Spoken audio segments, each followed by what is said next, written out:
Hello दोस्तों, नमस्कार, राधे राधे, जय श्री कृष्ण। तो दोस्तों, कैसे हैं आप सभी। आशा करती हूँ कि अच्छे होंगे, खुश होंगे, स्वस्थ और मस्त होंगे। और मैं भी बिल्कुल ठीक हूँ फ्रेंड्स। तो मेरे छोटे भाई बहनों को मेरा बहुत बहुत प्यार और मेरे बड़ों को बहुत बहुत मेरा प्रणाम फ्रेंड्स।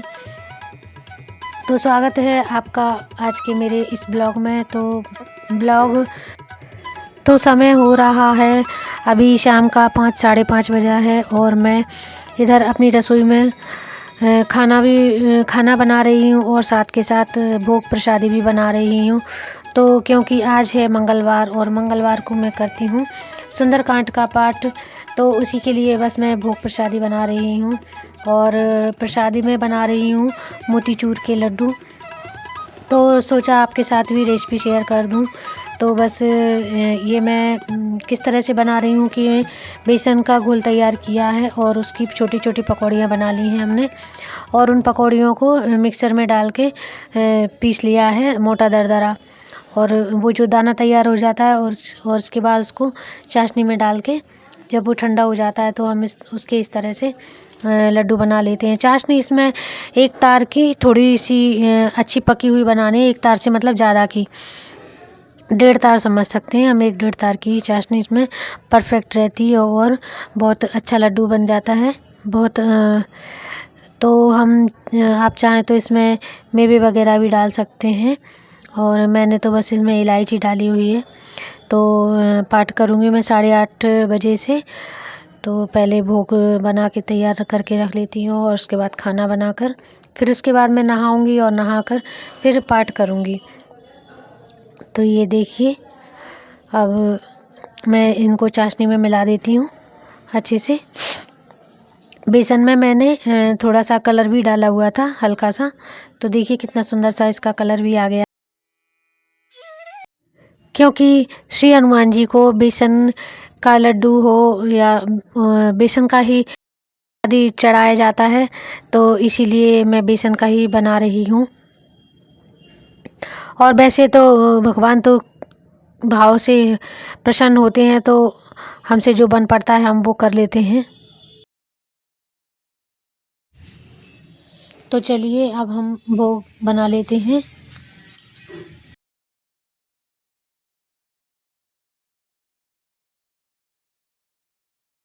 पहले मैं बेसन को भूनकर घी में और फिर उसका लड्डू बनाती थी, तो पर उसमें बहुत टाइम लग जाता था। बहुत स्लो सिम आंच पर उसको पकाना पड़ता था बेसन को।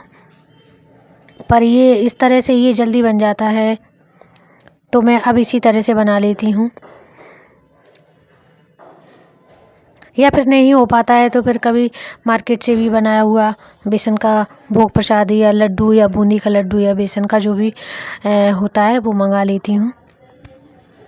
और यहाँ पर साथ के साथ खाना भी बन रहा है। तो कुछ सब्जी तो सुबह की रखी हुई थी, आलू बैंगन बनाया था दिन में, तो वो सब्जी रखी हुई थी। और अभी मैं बना रही हूँ तुअर की दाल। तो बस इस तरह से ही सब्जियाँ हो जाएंगी। और इधर मेरा खाना बन रहा है। दोस्तों, आप लोगों को मेरी वीडियो कैसी लगती है आप मुझे कमेंट में बताना फ्रेंड्स। और प्लीज़ आप लोग कहाँ से मेरी वीडियो देख रहे हैं तो अपनी जगह का नाम भी बताएं और एक प्यारा सा कमेंट भी करें फ्रेंड्स।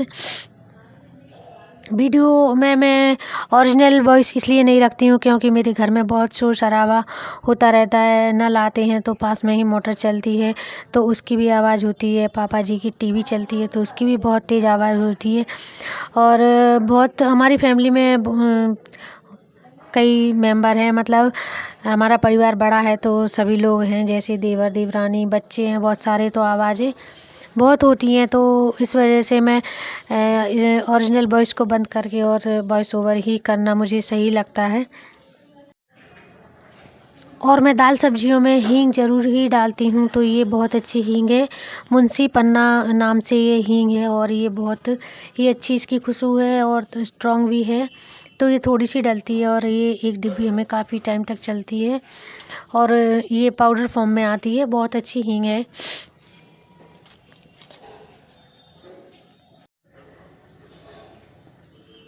तो दिन का टाइम तो कुछ धूप में बैठने में, और अभी सर्दियां हैं तो बस 2-3 घंटे तो निकल ही जाते हैं धूप में। थोड़ा बहुत जैसे सब्जी भाजी लेके बैठ गए और वो अपने तैयार कर ली, और गेहूँ छाँटना बीनना हो जाता है तो वो भी, तो धूप में बैठने में अभी तो अच्छा भी लगता है।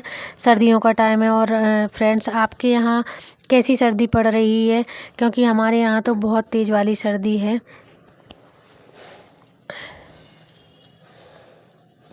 और मकर संक्रांति की आप सभी को बहुत बहुत शुभकामनाएं दोस्तों। तो किस किस के यहाँ लड्डू बन गए हैं, किसके यहाँ क्या हो गया है, क्या क्या बन गया है मकर संक्रांति के लिए, तो आप लोग मुझे ज़रूर कमेंट में बताएं। हमारे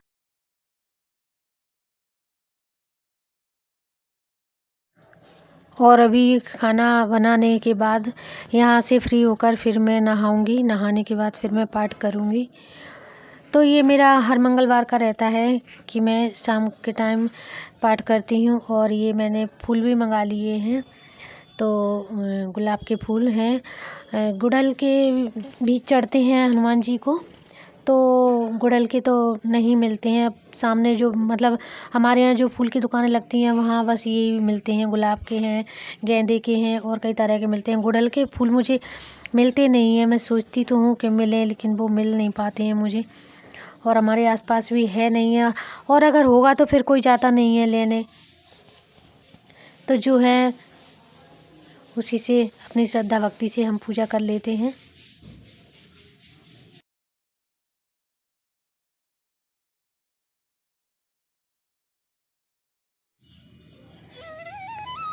अभी शाम के टाइम तो सोना भी रहती है, सुबह क्योंकि वो स्कूल चली जाती है पढ़ाने के लिए, तो शाम को तो वो रहती है, तो उसकी भी मदद मिल जाती है। और फ़िलहाल बहू रानी घर पर है नहीं, तो बस मुझ पर ही काम पड़ जाता है अभी। हाँ, पड़ जाता है, बढ़ जाता है, थोड़ा सा प्रेशर रहता है काम का अभी। पर शाम के टाइम सोना रहती है, तो वो कभी कभी तो वो खुद ही पूरा खाना बना लेती है, कर लेती है वो काम। पर कभी कभी हो जाता है कि मुझे भी करना पड़ता है।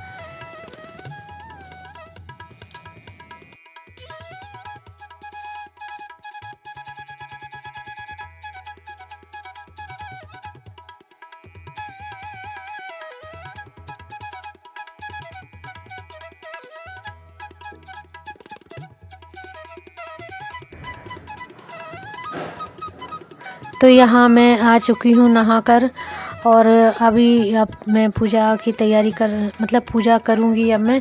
तो इतनी तैयारी तो सोना ने कर दी है कि उसने चौक पूर दिया है, पटा रख दिया है, और भगवानों की जो भी तस्वीरें मैं रखती हूँ, श्री हनुमान जी महाराज की, और राम दरबार की एक छोटी सी तस्वीर है, तो वो भी रखती हूँ। और रामायण जी भी उसने निकाल के रख दिए। वैसे सुंदरकांड की छोटी एक किताब भी है मेरे पास, तो कभी मैं उससे कर लेती हूँ और कभी रामायण से ही कर लेती हूँ सुंदरकांड का पाठ। तो अभी थोड़ी सी और जो भी तैयारी है वो मैं अपनी कर लेती हूँ। सुंदरकांड पाठ करने के लिए किस तरह से तैयारी करनी चाहिए, और क्या क्या हमें करना चाहिए, और किस तरह से पाठ करना चाहिए, तो यदि आप लोग जानना चाहेंगे तो आप मुझे कमेंट कीजिए, तो मैं आपको पूरा विधि विस्तार से बताऊंगी, मतलब कि किस तरह से हमें करना चाहिए पूजा पाठ। हम मतलब उसमें एक वो होता है, जैसा होता है सुंदरकांड पाठ होता है उसमें। किसी भी काम को हम जिस तरह से करते हैं और मन लगा कर करते हैं, तो फिर हमारा उसमें और भी मन लगता जाता है। तो इसी तरह से पूजा पाठ का भी है, भक्ति का भी है, कि हम जितना उसमें ध्यान लगाते जाएंगे उतना हम और अच्छे से करते जाएंगे उस चीज़ को। तो वही हाल ये है। पहले मैं समय नहीं मिलता था तो मैं थोड़ी ही पूजा पाठ करती थी, यानी कि सुबह जो हम नहाकर पूजा करते हैं तो बस वही होती थी, और शाम को दिया बत्ती करती थी मैं। लेकिन अब जब से थोड़ा सा वक्त मिलने लगा है तो मैंने अपनी रूटीन में और भी चीज़ें शामिल कर ली हैं, जैसे कि मैं सुबह भी अपनी पूजा के टाइम पर पाठ करती हूँ, और मंगलवार की सुंदरकांड का पाठ करती हूँ। और डेली की पूजा में तो मैं राम स्तुति, और मतलब डेली की पूजा, सुबह के टाइम की भी पूजा मुझे 1 घंटा लग जाता है। इस तरह से मेरी पूजा होती है सुबह की भी। तो अब और अच्छा सा और फिर ऐसा लगता है कि हमारे पास यदि और भी हमारे पास वक्त हो तो हम और भी कुछ करते रहें, और भी पूजा पाठ करते रहें। तो मतलब अब सोच रही हूँ कि मैं अब डेली रामायण पढ़ने का भी नियम बनाऊँगी। लेकिन अब मैं देखती हूँ, जब भगवान की कृपा होगी, भगवान की इच्छा होगी, तभी मैं उस चीज़ को भी कर पाऊँगी।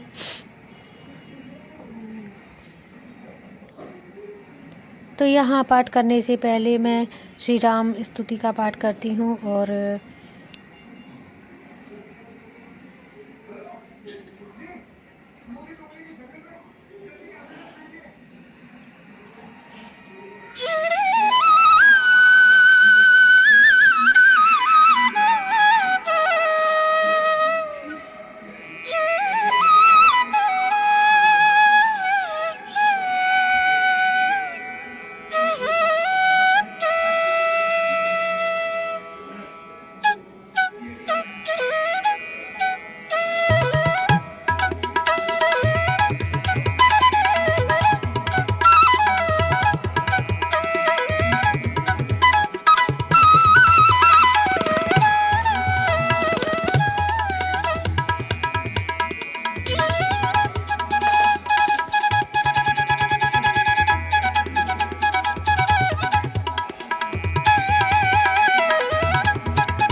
तो आप देख सकते हैं किस तरह से मैंने पूजन की और पाठ की सारी तैयारी करी हुई है।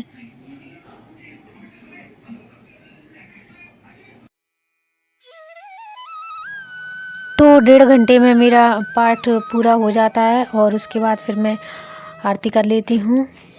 तो आरती में सबसे पहले हम करते हैं श्री रामायण जी की आरती, फिर गणपति जी की आरती करती हूँ और उसके बाद श्री हनुमान जी की आरती करती हूँ। और इसी तरह से मेरा पाठ पूरा हो जाता है। तो फ्रेंड्स, आपको आज की वीडियो मेरी कैसी लगी कमेंट करके ज़रूर बताना, और कमेंट में जय श्री राम ज़रूर लिखना। तो फ्रेंड्स, आज के ब्लॉग में इतना ही। मिलते हैं अगले ब्लॉग में। राधे राधे, जय श्री कृष्ण। और सर्दी बहुत तेज़ है तो भाई सभी अपना ख्याल रखना। Bye bye.